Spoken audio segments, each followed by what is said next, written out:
चलिए चाय पर चर्चा की शुरुआत करते हैं। देखिए, अगस्त के 4 दिन बीत चुके हैं और बादलों की वजह से कई शहरों में सूर्य देव के दर्शन नहीं हुए हैं। उत्तर भारत के तमाम शहरों में जबरदस्त बारिश हो रही है। प्रयागराज की बात करें तो यहां नदियों ने शहर के तमाम इलाकों में एंट्री कर ली है। 12 साल बाद प्रयागराज में ऐसी स्थिति बनी है, लेकिन चिंता की बात इसलिए नहीं है क्योंकि लोगों को हर मुश्किल से उबारने के लिए एनडीआरएफ और एसडीआरएफ के जवान मोर्चा संभाले हुए हैं। और देखिए, नदियों का पानी रिहायशी इलाकों में पहुंचने के बाद प्रशासन पूरी मुस्तैदी से बचाव और राहत में जुटा है। आपको अपनी रिपोर्ट में दिखाते हैं किस तरह से बचाव और राहत के इंतजाम किए गए हैं और कैसे हर घंटे लोगों को सुरक्षित ठिकानों पर पहुंचाया जा रहा है।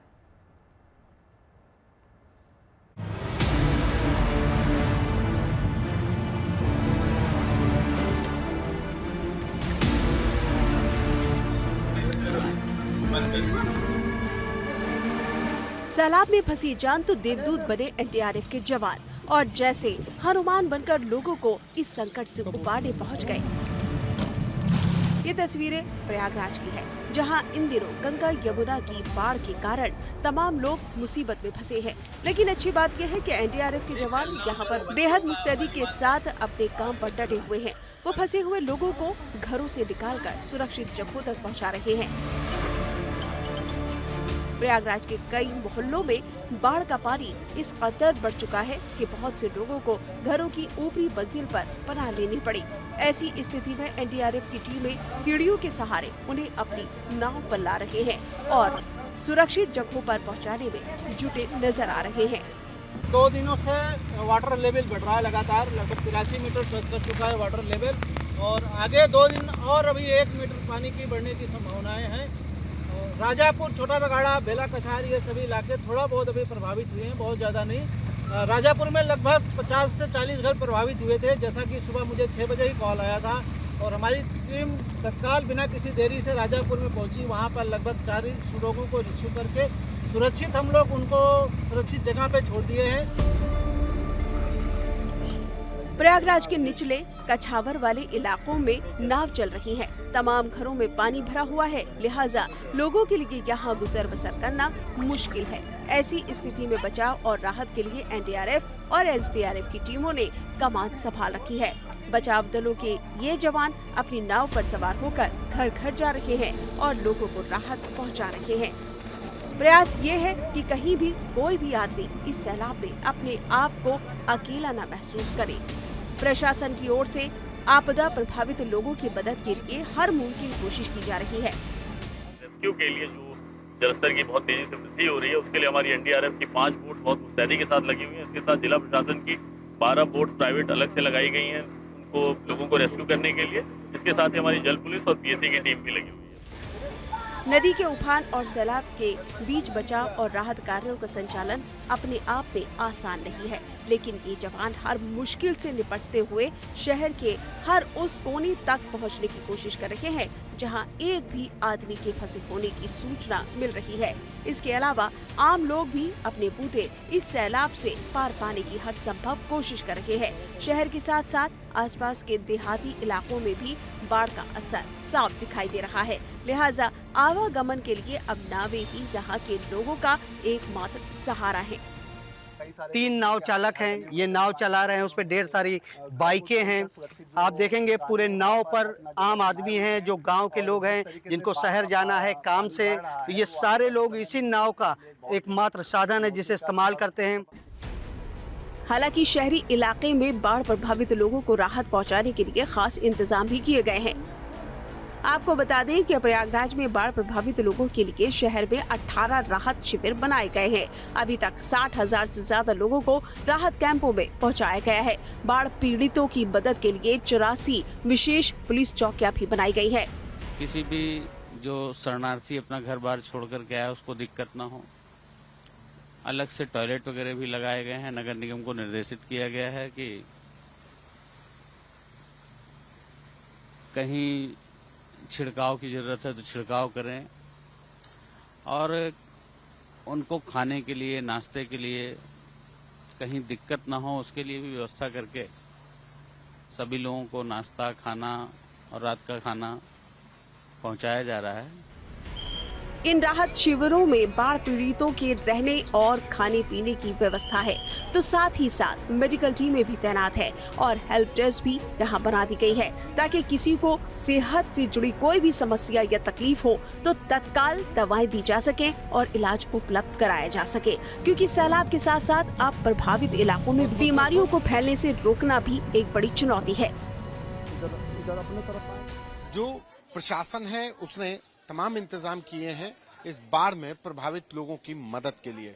समय से खाना भी मिल रहा है, उनके जो स्वास्थ्य है उसके लिए भी चेकअप की टीमें भी रखी गई हैं, बच्चे हैं, तमाम एक कमरों में कई लोग रह रहे हैं, तो ऐसे में जो इन्फेक्शन है वो भी फैलने का डर रहता है। लेकिन प्रशासन के द्वारा तमाम इंतजाम किए गए हैं, समय समय पर अधिकारी भी जांच परख कर रहे हैं।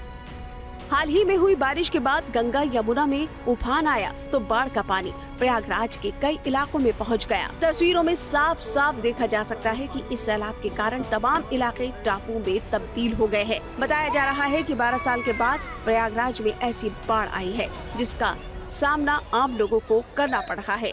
ऐसे में लोगों को एनडीआरएफ की मदद से इन जगहों से निकालकर राहत शिविरों तक पहुंचाया जा रहा है। ऐसे हालात में लोग बाढ़ उतरने का इंतजार कर रहे हैं ताकि स्थिति सामान्य हो और उनकी जिंदगी फिर से पटरी पर लौट सके। प्रयागराज से आनंद राज और संतोष शर्मा के साथ bureau report, good news today. और चलिए अब आपको काशी लिए चलते हैं, जहां का अंदाज निराला होता है। वहां भी नदी का पानी शहरों की गलियों तक पहुंचा है, लेकिन इस पानी को भी अपने अपने तरीके से यहां पूजा की जा रही है। काशी वालों को लग रहा है कि बड़े दिनों बाद मां गंगा उन्हें आशीर्वाद देने आई है। और देखिए, काशी के अस्सी घाट के आसपास के लोगों का ये कहना है कि बाढ़ नहीं बल्कि मां गंगा के शहर में पधारने की तस्वीर है। ऐसे में कोई बाढ़ के पानी में डुबकी लगा रहा है तो कोई पानी को ही भरकर घर ले जाता नजर आ रहा है। बाबा विश्वनाथ की नगरी काशी हमेशा मदमस्त रहती है। हालात चाहे जैसे हों, और बाढ़ के हालात में भी कैसे काशीवासी और काशी आने वाले लोग मस्त रहते हैं भोलेनाथ की नगरी में आकर के। कि बाढ़ के इस इलाके में ये 80 घाट का इलाका है और यहाँ पर लोग 80 घाट तक जा नहीं पा रहे हैं, लेकिन नहीं जाने के बीच में भी उनकी मस्ती बरकरार है।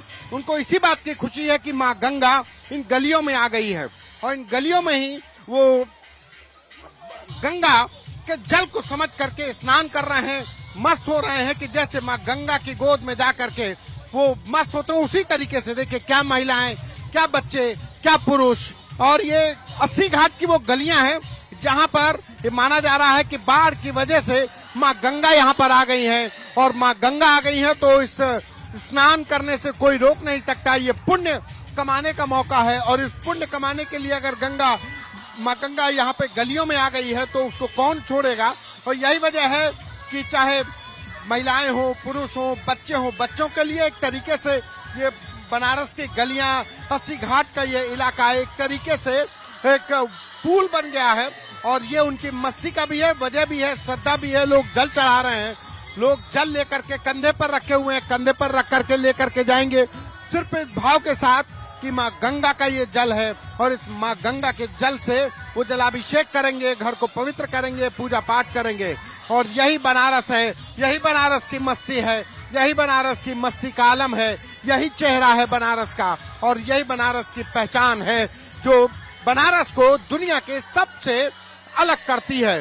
बनारस की मस्ती, बनारस के हर हालात में मस्त रहने का जो तरीका है और यहाँ की गलियों में जो भगवान शंकर के कहते हैं कि कण-कण में शंकर, तो वो कण-कण में शंकर का नजारा यहाँ पर देखने को मिल रहा है कि बाढ़ के बीच में भले ही दुनिया इस बाढ़ की विभीषिका से परेशान हो, लेकिन जो बनारस आ जाता है, ये जो ठेठ बनारसी है, उसके लिए ये बाढ़ कोई मुसीबत नहीं, उसके लिए एक खुशी का और एक माँ गंगा के स्नान करने का मौका भी है। कैमरा पर्सन संजय के साथ संतोष कुमार। 50 साल पूरे हो गए हैं फिल्म शोले के, तो एक एक बार सुन लेते हैं किसको डायलॉग्स याद है। वैसे तो बहुत सारे याद है, लेकिन ये हाथ मुझे दे दे नहीं मैंने आज ही नेल पेंट तो बोल दिया नेल पेंट लगवा के आई है। भाई बताओ, अपना अपना डायलॉग बताओ। हाँ, चल धन्नो, तेरी इज्जत का सवाल है ऐसा कुछ था। तुम्हारा नाम क्या है बसंती? कितने आदमी थे देखिए यहाँ जैसे go on and on and on, जिस तरीके से हमें डायलॉग्स याद है ना, उसका मतलब ये है कि फिल्म की पॉपुलैरिटी वाकई बहुत ज़्यादा है। और बड़ी बात आपको ये बताएं कि 50 साल हो गए हैं, लेकिन फिर भी देखिए फिल्म के कैरेक्टर्स, डायलॉग्स, म्यूजिक के लोग आज भी कायल हैं। और यहाँ तो चाय पर चर्चा में लड़कियां बहुत दीवानी हैं। डीडीएलजे के बाद शायद शोले ही होगी जिसके हम लोग इतने ज्यादा फैन हैं। मैंने तो बहुत बार देखी है। और वो होली का एक गाना देखी है आपने? हाँ बिल्कुल देखी है, तभी तो मुझे डायलॉग याद है। होली के दिन दिल मिल जाते हैं। हाँ वो वाला। और अभी होली नहीं है, अभी हम बाकी त्योहार मना रहे हैं। और आज की 50 साल क्योंकि फिल्म के हो गए तो उसको सेलिब्रेट कर रहे हैं। तो ऐसे में सांसद और एक्ट्रेस हेमा मालिनी ने भी अपनी एक आइकॉनिक फिल्म को लेकर खुशी जताई है। बिल्कुल, देखिए हेमा मालिनी ने कहा कि जब ये फिल्म बनाई गई थी तो असल में उन्हें नहीं पता था कि इतनी ब्लॉकबस्टर हो जाएगी, लेकिन और क्या कुछ कहा है उन्होंने, वो भी सुनिए। जैसा देखते हैं हमें खुशी होती है कि शोले जब काम करना शुरू किया था उस वक्त तो मालूम नहीं था कि इतना बड़ा हिट हो गया ना। आज after 50 years you are all going to ask me a question about that in parliament. That time मुझे क्या मालूम कि हम पार्लियामेंट में आएंगे ना। तो दैट वक्त तो अलग था, वो पिक्चर बहुत बन गई। ऐसा दोबारा दूसरा शोले बनाना मुश्किल है। मुझे लगता है ये जो स्टोरी हम बताने जा रहे हैं ना, ये इनके पीछे ना एक रिलेशनशिप को लेकर मैसेज छिपा हुआ है। स्टोरी रिलेटेड है badminton Olympic medalist Saina Nehwal और उनके पति पारुपल्ली कश्यप, जो दोबारा से सोशल मीडिया पर एक साथ नजर आ रहे हैं। तो आप लोगों की कोई राय है इनको लेकर? वीकेंड में एक्चुअली मैंने देखा था, क्योंकि इससे पहले जब खबर आई थी कि ये डिवोर्स का सोच रहे हैं तो मुझे बहुत ही शॉकिंग और हैरानी हुई थी। लेकिन वीकेंड में देखा कि ये दोनों साथ में किसी अच्छे लोकेशन में हैं और इन्होंने लिखा था उसमें कि वी आर ट्राइंग अगेन, जो सुन के मुझे बहुत अच्छा लगा। और मुझे लगा कि 3 साल में 4 साल में डिवोर्स की जो खबरें ये आ रही है, मुझे लग रहा है कि बिल्कुल नहीं होनी चाहिए and one should try relation, इतनी जल्दी गिव अप नहीं करना चाहिए। नवजोत, और देखिए बहुत अच्छी बात इसमें ये थी कि 16 दिन पहले इन्होंने ट्वीट किया जिसमें उन्होंने लिखा कि हम दोनों अलग हो रहे हैं, रास्ते अलग हो रहे हैं, एक दूसरे को समय देना चाहते हैं। और 16 दिन में वापस से वो ये बात लिख रही है कि हम लोग दोबारा ट्राई करना चाहते हैं। यानी कि कभी कभी मुझे लगता है कि रिश्तों में दूर रह के ही इंसान की अहमियत समझ में आती है। शायद इस रिलेशनशिप में ऐसा हुआ होगा। बिल्कुल, ये इतनी अच्छी बात इन्होंने कही कि दूर रहकर समझ आता है। जब चीज आपके पास से चली जाती है ना तो आपको वैल्यू होती है। किसी भी केस में ऐसे ही होता है। बिल्कुल।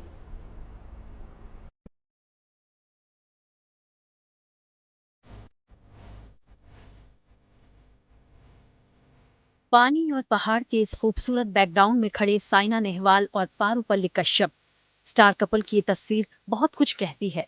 दरअसल साइना और कश्यप फिर से साथ आ रहे हैं, एक दूजे का हाथ पकड़ते हुए रिश्ते को आगे बढ़ाने की फिर से कोशिश कर रहे हैं। साइना और कश्यप के पति पत्नी वाले रिश्ते में एक बार फिर से मिठास लौट आई है। इस कपल ने यू टर्न लेते हुए फिर से साथ आने का ऐलान किया। साइना ने हाल ही में पोस्ट की गई इस तस्वीर के साथ लिखा, कभी कभी दूर रहने से किसी के मौजूद रहने की अहमियत का पता चलता है। लीजिए हम फिर से कोशिश कर रहे हैं। जाहिर है ये पोस्ट इस स्टार कपल के बीच की दूरियां मिटाती महसूस हो रही है। वैसे भी अगर प्यार सच्चा है तो बढ़ी दूरियां भी मिट जाने से कोई रोक नहीं सकता है। मायने ये कि सच्चा प्यार वापस जरूर लौटता है। अभी कुछ दिन पहले की ही तो बात है जब साइना ने पति पारुपल्ली कश्यप से डिवोर्स लेने का ऐलान किया। मगर कहते हैं ना, रिश्ते में आप जितना ज्यादा वक्त साथ में बिताएंगे उतना ही आपका रिश्ता मजबूत बनेगा। शायद अलगाव के रास्ते पर खड़े साइना और कश्यप ने इसे महसूस करते देर भी नहीं लगाई। बता दें कि 14 दिसंबर 2018 को साइना और कश्यप पारुपल्ली के लव मैरिज हुई। दोनों 2007 से रिलेशनशिप में थे। हालांकि 2005 से एक दूसरे को जानते थे।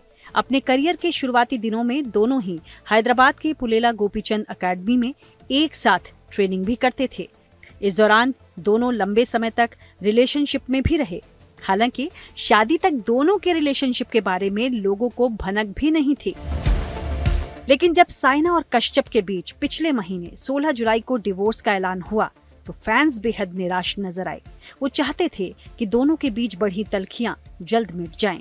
अब उनकी ये मुराद पूरी होती भी नजर आ रही है। जाहिर है हर रिश्ते में थोड़ा स्पेस जरूरी है, चाहे वो दोस्ती है, प्यार है या फिर फैमिली बॉन्ड। ऐसे में कुछ दिनों के अलगाव, कुछ दिनों की बढ़ी दूरियों ने साइना और कश्यप को फिर से मिला दिया, उनका बिगड़ता रिश्ता सुलझा दिया। बेशक बिगड़ते नाते रिश्तों के माहौल में साइना और कश्यप का फिर से साथ आना किसी गुड न्यूज से कम नहीं है। Bureau report, good news today. हाँ, सावन का आखिरी सोमवार है और आज महादेव की कृपा पाने का सुनहरा मौका भी है। सुबह से ही देश भर के शिवालयों में भोलेनाथ का जय घोष है। कश्मीर से लेकर कन्याकुमारी तक हर दिशा में श्रद्धालु महादेव की भक्ति में लीन है। सुबह सवेरे महाकाल के दरबार में भारी संख्या में श्रद्धालु पहुंचे। आस्था और विश्वास की ऐसी ही तस्वीर काशी विश्वनाथ से लेकर रामेश्वरम तक में भी नजर आ रहे, जहां भक्त लंबी कतारों में अपने आराध्य के दर्शन करने पहुंचे हैं। भक्त महादेव का जलाभिषेक करने के लिए हाथों में जल और बेलपत्र लेकर शिवालयों में पहुंचे हैं। बाबा धाम देवघर में भी भक्तों ने भगवान बैद्यनाथ की पूजा अर्चना की। दिल्ली में चांदनी चौक स्थित गौरी शंकर मंदिर में सुबह से भक्तों की भीड़ नजर आ रही है। प्रयागराज में मनकामनेश्वर मंदिर में सुबह से ही भक्तों की लंबी कतारें लगी हैं। हाथों में बेलपत्र और धतूरा लिए भक्त महादेव का जलाभिषेक करने पहुंच रहे हैं।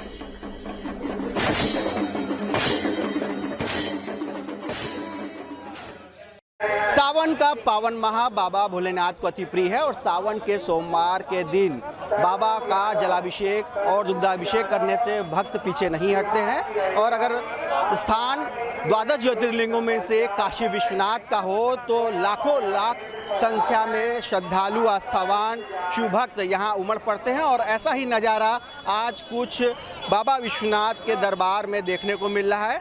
आज सावन का चौथा और अंतिम सोमवार है। देख सकते हैं जहाँ तक नजरें जा रही हैं वहाँ तक शिव भक्त यहाँ पर बाबा के दर्शन के लिए आए हैं, बाबा के अभिषेक के लिए आए हैं। और इसको लेकर तमाम इंतजाम भी मंदिर प्रशासन की तरफ से, जिला प्रशासन की तरफ से किए गए। हमारे साथ कई श्रद्धालु आस्थावान मौजूद है। कहाँ से आप लोग आ रहे हैं? जी, मैं पटना से आया हूँ।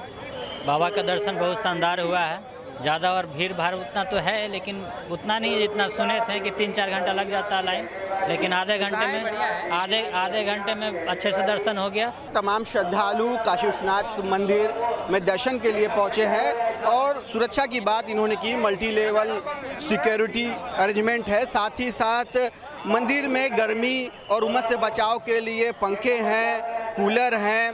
इसके अलावा पेयजल की व्यवस्था की गई है। 5 अलग अलग मेडिकल टीम्स लगाई गई है और एग्जिट और एंट्री पॉइंट भी अलग अलग रखा गया है ताकि श्रद्धालुओं को किसी प्रकार की दिक्कत न होने पाए। Roshan Jaiswal, Varanasi, good news today. Jammu Kashmir से छड़ी मुबारक की यात्रा प्रारंभ हुई। छड़ी मुबारक के रवाना होने से पहले श्रीनगर में विधि विधान के साथ पूजा की गई। वेद मंत्रों की ध्वनि से वातावरण भक्तिमय हो गया। फिर कड़ी सुरक्षा के बीच छड़ी मुबारक को रवाना किया गया। पंपोर पहुंचने पर भक्तों ने छड़ी मुबारक का स्वागत किया और यात्रा में शामिल साधु संतों से आशीर्वाद लिया। छड़ी मुबारक यात्रा पहलगाम, चंदनबाड़ी, शेषनाग और पंचतरणी होते हुए पवित्र गुफा तक पहुंचेगी। फिर शनिवार 9 अगस्त को पवित्र गुफा में छड़ी मुबारक को स्थापित कर दिया जाएगा। असल में कश्मीर में पवित्र अमरनाथ यात्रा का औपचारिक समापन छड़ी मुबारक यात्रा के साथ हो रहा है। खराब मौसम और रास्तों की दिक्कतों की वजह से यात्रा को वक्त से पहले रोक दिया गया था, मगर छड़ी मुबारक अपने तय वक्त पर श्रीनगर के अमरेश्वर मंदिर से पवित्र गुफा के लिए रवाना हुई।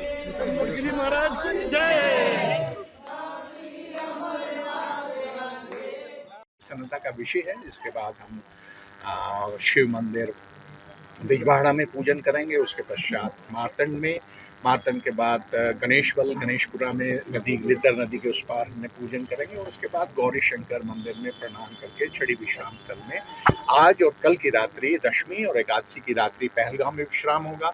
एकादशी की रात्रि चंदनवाड़ी, द्वादशी की रात्रि चंदनवाड़ी, त्रयोदशी की रात्रि शेषनाग, चतुर्दशी की रात्रि जो कि 8 अगस्त को है पंचतरणी और अंततः 9 अगस्त जो इस साल श्रावण पूर्णिमा का दिन है, मुख्य दर्शन का दिन है, वहाँ पवित्र छड़ी मुबारक को जहाँ लेकर जाएंगे उस गुफा में जहाँ पर भगवान शिव के आग्रह करने पर माता पार्वती ने वो कथा कही जिसको, वो अमर कथा कही जिसको सुनने से, सुनकर जीव जो है जन्म और मृत्यु का जो चक्र है उससे वो मुक्त हो जाते हैं।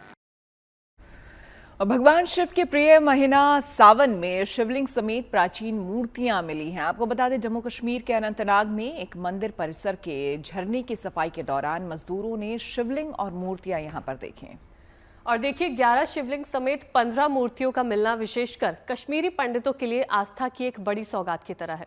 इन शिवलिंग और मूर्तियों को राजपूत राजवंश से जोड़कर देखा जा रहा है।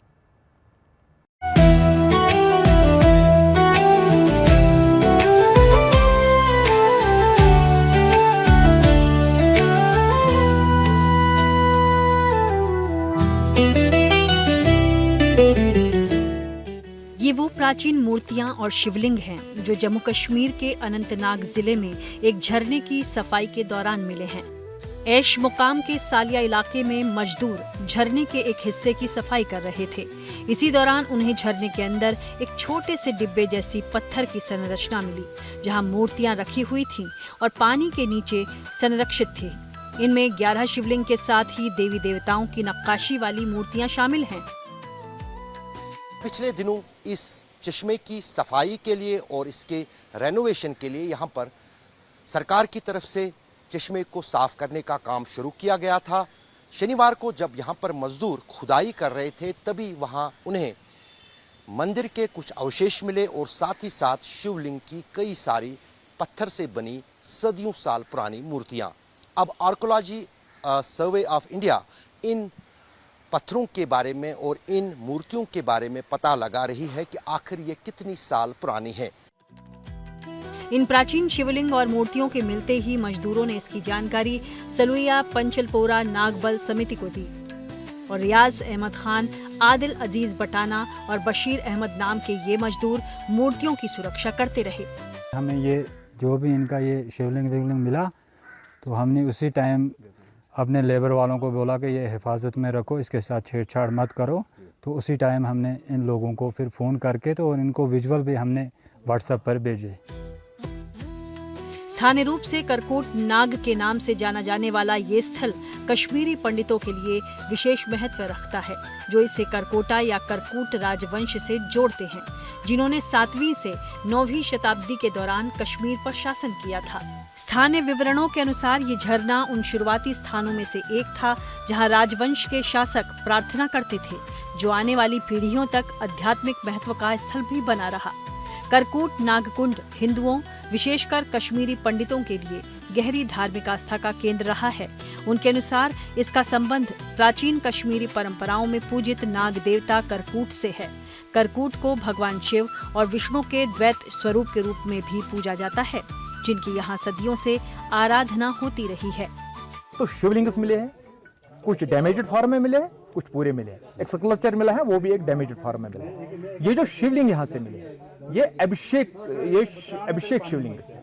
वो शिवलिंग जिनका सेरेमोनियल बाथ होता था, जो एक रिचुअल थी अलग अलग टाइम पर हिंदू धर्म में, और उनको हम नहाते थे अलग अलग सब्सटेंस से, जिसमें दूध होता था, शक्कर होता था, घी होता था, हनी होता था और भी बाकी चीज़ें। हमें सरकार से उम्मीद है कि अभी डेवलपमेंट वर्क चल रहा है, हम चाहते हैं कि यहाँ पर एक बड़ा मंदिर का जो निर्माण हो, क्योंकि जो यहाँ स्कल्पचर मिला है वो ये भी पॉसिबली बताता है कि यहाँ एक बहुत बड़ा मंदिर हुआ करता था। जम्मू कश्मीर अभिलेखागार, पुरातत्व और संग्रहालय विभाग के अधिकारियों ने भी इस स्थल का दौरा किया, जिन्होंने इन शिवलिंग और मूर्तियों के अध्ययन और साथ ही शोध किए जाने की बात कही, जिससे इनके सटीक काल और उत्पत्ति का निर्धारण हो सके। अब कश्मीरी पंडित जो इस इलाके में रहते हैं, वो उन्होंने सरकार से गुहार लगाई है कि इस मंदिर के लिए और ढूंढ निकालने के लिए पूरे इलाके में आर्कोलॉजी ऑफ सर्वे की तरफ से एक बड़ा कार्यक्रम चलाया जाए, ताकि इतिहास का पूरा पता चले। गुड न्यूज़ टुडे के लिए आरिफ बलोच के साथ अशरफ वानी, श्रीनगर से। एलन मस्क की कंपनी टेस्ला ने भारत में अपनी पहली सुपर चार्जिंग स्टेशन शुरू कर दिया है। ये स्टेशन मुंबई के बांद्रा कुर्ला कॉम्प्लेक्स में खुला है। स्टेशन में 4V4 सुपर चार्जर और 4 डेस्टिनेशन चार्जर हैं। और क्या खासियत है सुपर चार्जिंग स्टेशन की, चलिए जान लेते हैं। हम अभी यहाँ पे मुंबई के BKC में हैं। हमको पता है कि टेस्ला जो है वो इंडिया की सड़कों पर उतर चुकी है, लेकिन आज हम बात करेंगे उसके बैटरी इंफ्रास्ट्रक्चर की। BKC मुंबई में लॉन्च हो चुके हैं टेस्ला के सुपर चार्जर्स और वॉल कलेक्टर्स चार्जर्स। ये जो आप देख रहे हैं, ये 4 सुपर चार्जर्स हैं टेस्ला कार के, और ये सबसे पहले चार्जर्स हैं जो कि मुंबई में लॉन्च हो चुके हैं। सबसे पहले हमको आप और कुछ बताने से पहले हम आपको डेमो दिखाएंगे कि टेस्ला कार, जो कि एक इलेक्ट्रिक कार है, कुछ ही समय पहले इंडिया में लॉन्च हुई है, उसको चार्ज कैसे करते हैं। ये है हमारे सुपर चार्जर का चार्जिंग स्टेशन। इसमें आप बहुत ही आसानी से इलेक्ट्रिकल प्लग ऊपर करेंगे और आसानी से ये आपके हाथ में आ जाएगा। उसके बाद ऑटोमेटिकली टेस्ला कार का चार्जिंग स्पॉट खुल जाएगा और आपको बस सिंपली इसमें प्लग इन करना है। जैसे ही आप प्लग इन करेंगे, ये ब्लू लाइट मतलब कि ये कम्युनिकेट कर रहा है चार्जिंग स्टेशन और आपके डिवाइस में। जैसे ही ये हरा होगा, इसका मतलब है कि आपकी कार ने चार्ज करना शुरू कर दिया है। साथ ही साथ जैसे ही आप प्लग लगाएंगे, आपके कार में स्क्रीन पे ये दिखने लगेगा कि कितना समय और कितनी चार्जिंग कार में हो रही है। उसके बाद आप अपने कार में चार्जिंग करके आप कहीं भी जा सकते हैं। सबसे अच्छी बात ये है इन चार्जर्स की, ये बहुत ही सीमलेस प्रोसेस है। कुछ भी नहीं, QR कोड की स्कैनिंग नहीं, सारा का सारा काम एक ही ऐप से होगा, टेस्ला ऐप आप खोलें, उस पर मैप्स पे जाएं और आपको वो बता देगा कि कौन कौन से चार्जिंग स्टेशंस आपके नज़दीक हैं और आप अपनी टेस्ला कार से उन चार्जिंग स्टेशंस के पास जा सकते हैं। अगर हम इसकी ज़्यादा आपको डिटेल्स बताएं तो ये जो सुपर चार्जर है वो 15 मिनट में कम से कम 267 किलोमीटर्स के लिए चार्ज करते हैं ये सुपर चार्जर्स, और जो वॉल कनेक्टर्स हैं वो 1 घंटे में 70 किलोमीटर्स के लिए चार्ज करते हैं। इन चार्जर्स में कम से कम 250 किलोवाट्स की डीसी चार्जिंग स्पीड्स हैं और वॉल कलेक्टर्स में 11 किलोमीटर्स की एसी चार्जिंग स्पीड्स हैं। ये हमारा एक्सपीरियंस है चार्जिंग स्टेशंस का। हम आपको और भी दिखाते हैं। वहाँ पे हमारे पीछे वॉल कलेक्टर्स भी हैं जिसको हम डोमेस्टिक चार्जर कनेक्टर्स भी बोलते हैं। अगर आप एक शहर से दूसरे शहर में जा रहे हैं और आपको कम टाइम के लिए, कम वोल्टेज के लिए आपकी कार्स में चार्जिंग स्टेशन चाहिए तो ये वॉल कलेक्टर्स बिल्कुल आसानी पड़ते हैं आपकी कार से। इसमें भी बिल्कुल सेम प्रोसीजर है। इसका इलेक्ट्रिकल प्लग निकाल के अपनी कार में कनेक्ट करें और बिल्कुल सही से आपकी कार चार्ज करना शुरू हो जाएगी। अभी और भी लोकेशंस पर ये चार्जर्स आएंगे। मुंबई में लोअर परेल, नवी मुंबई और थाने में भी लेट अगस्त अर्ली सितंबर के बीच में ये चार्जर्स लग जाएंगे। सबसे उम्दा बात यह है कि आपके मोबाइल में बस एक टेस्ला ऐप होना चाहिए अगर आपकी कार है तो।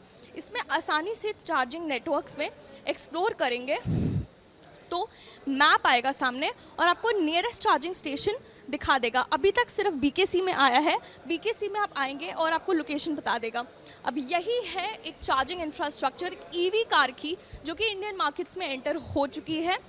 पर देखा जाए तो इसकी कॉस्ट जो है वो 24 रुपीज़ पर किलोवाट सुपर चार्जर्स की है और 14 रुपीज़ पर किलोवाट डोमेस्टिक चार्जर्स की है। इंडियन ऑडियंस के मुताबिक ये थोड़ा सा महंगा है, पर अगर टेस्ला इंडियन मार्केट्स में आ सकती है तो सुपर चार्जर्स क्यों नहीं। पूरा इकोसिस्टम ऑटो का इलेक्ट्रिक व्हीकल से बदल जाएगा। हम और भी देखेंगे कि टेस्ला की गाड़ियाँ सड़कों पे उतर चुकी हैं। मुंबई में आस्था चोपड़ा। चाय पर चर्चा में अभी के लिए बस इतना ही। रखिए अपना ख्याल। कल फिर होगी आपसे मुलाकात शाम 5 बजे चाय पर।